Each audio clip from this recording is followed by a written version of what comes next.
Sonnet 100 by William Shakespeare, 1564 to 1616. Where art thou, Muse, that thou forgettest so long to speak of that which gives thee all thy might? Spendest thou thy fury on some worthless song, darkening thy power to lend base subjects light? Return, forgetful Muse, and straight redeem in gentle numbers time so idly spent. Sing to the ear that doth thy lays esteem, and gives thy pen both skill and argument.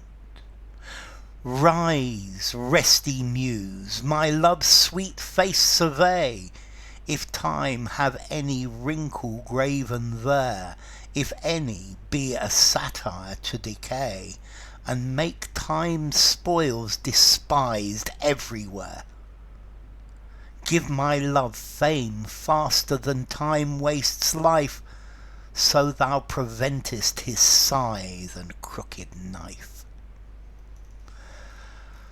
Okay, so here we have a sonnet by William Shakespeare. This is to the fair youth. The fair youth is a young man who Shakespeare has fallen in love with, although clearly the relationship has cooled. And in this poem, Shakespeare's asking, where is his muse? Why has it been so long that he hasn't written about the fair youth? And if you look in this first line, where art thou, Muse, that thou forgettest so long to speak of that which gives thee all thy might? So he's asking his muse, his creative spirit, where it is. Why aren't you speaking about the thing that gives you all your might, all your strength, all your spirit? It's a rhetorical question.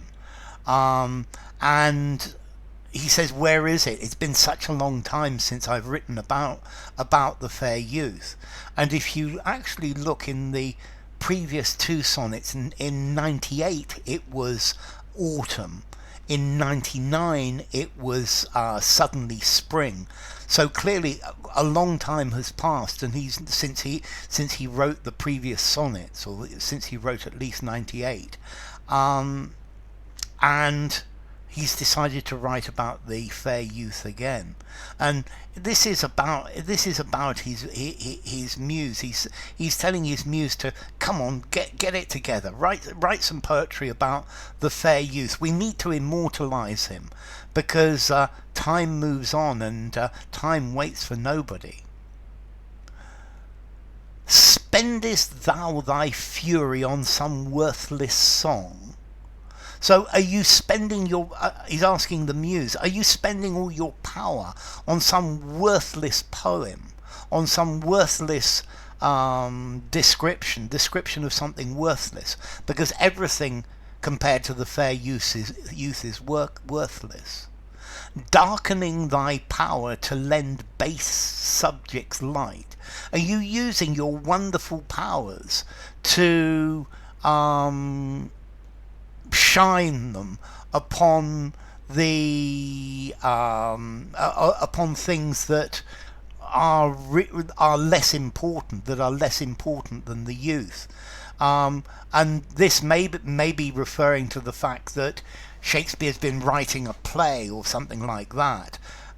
He's been writing plays, and he hasn't been focusing on the fair youth, and perhaps he thinks that these things are of less value than his poetry. Return, forgetful Muse, and straight redeem in gentle numbers time so idly spent. So he's talking to the muse again, the muse with a capital M. And he says, come back, Muse, come back to me, and make amends, make things better, and straight redeem, and make things better by writing some beautiful poetry, some gentle verse and beautiful verse about the about the fair muse, about the fair youth. Yes, sing to me, muse, about the fair youth. And this will make up for time idly spent, time doing other things. He's saying, I want the muse to come back right away, in order to make up for wasting time on other less important things, on other baser subjects, and for not talking about the fair youth.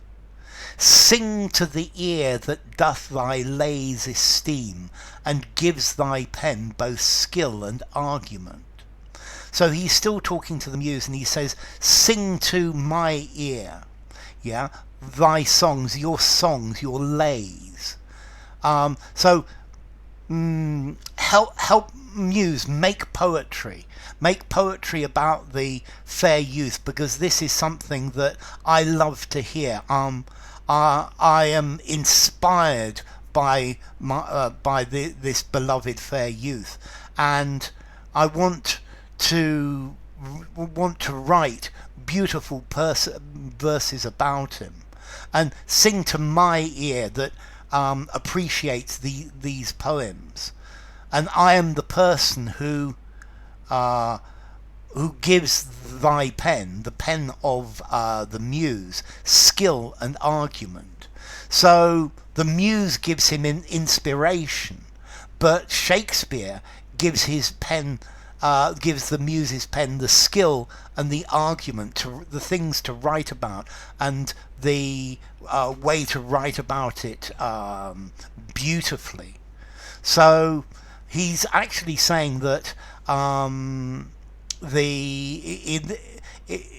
the poetry that he's writing about the fair youth is a creation between the two of them, between the muse and the skill and argument of Shakespeare. Rise, resty muse. Come on, get out of bed, lazy muse. Yeah, you're resting. I know you're sleepy. Get out of bed.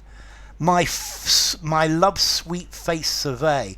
Look at the face of this beautiful youth. Yeah, so get up, muse, and look at the face of my beloved, of this beloved boy. If time have any wrinkle graven there, if any, be a satire to decay, and have a look at the face of the fair youth, and see if time has cut any wrinkles, has engraved any wrinkles in the face of the fair youth. And if there are any, then these must be used as satire, as a way to criticize, as a humorous way to criticize the work of time. Yeah, so make a joke of time, get people to laugh about time if he's put any wrinkles in the face of the fair youth. And make time spoils despised everywhere. Spoils is quite a good word to use here. So make the spoils, the winnings of time, the things that time wins, hated everywhere, hated by everyone.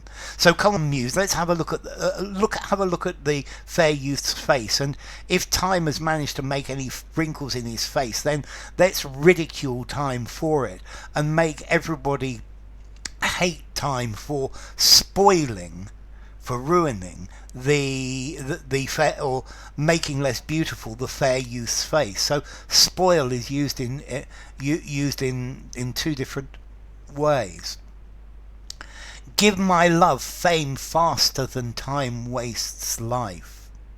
So okay, I want you, muse, I want you to make my love, make the fair youth famous, but faster than time destroys life.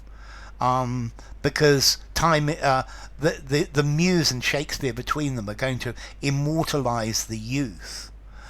So thou preventest his scythe and crooked knife. Because if we can make the fair youth famous, then you will prevent time's time scythe is death, this is the grim reaper, and crooked knife. The crooked knife represents decay of beauty. It represents lines being cut with a crooked knife in the face of the fair youth. So make my love famous, please, Muse. Help me to make him famous before he dies, or before time destroys his beauty with its crooked knife. So enough. If you enjoyed the video, give it a rating, subscribe to my channel, and I'll see you soon. Bye for now. Sonnet 100 by William Shakespeare.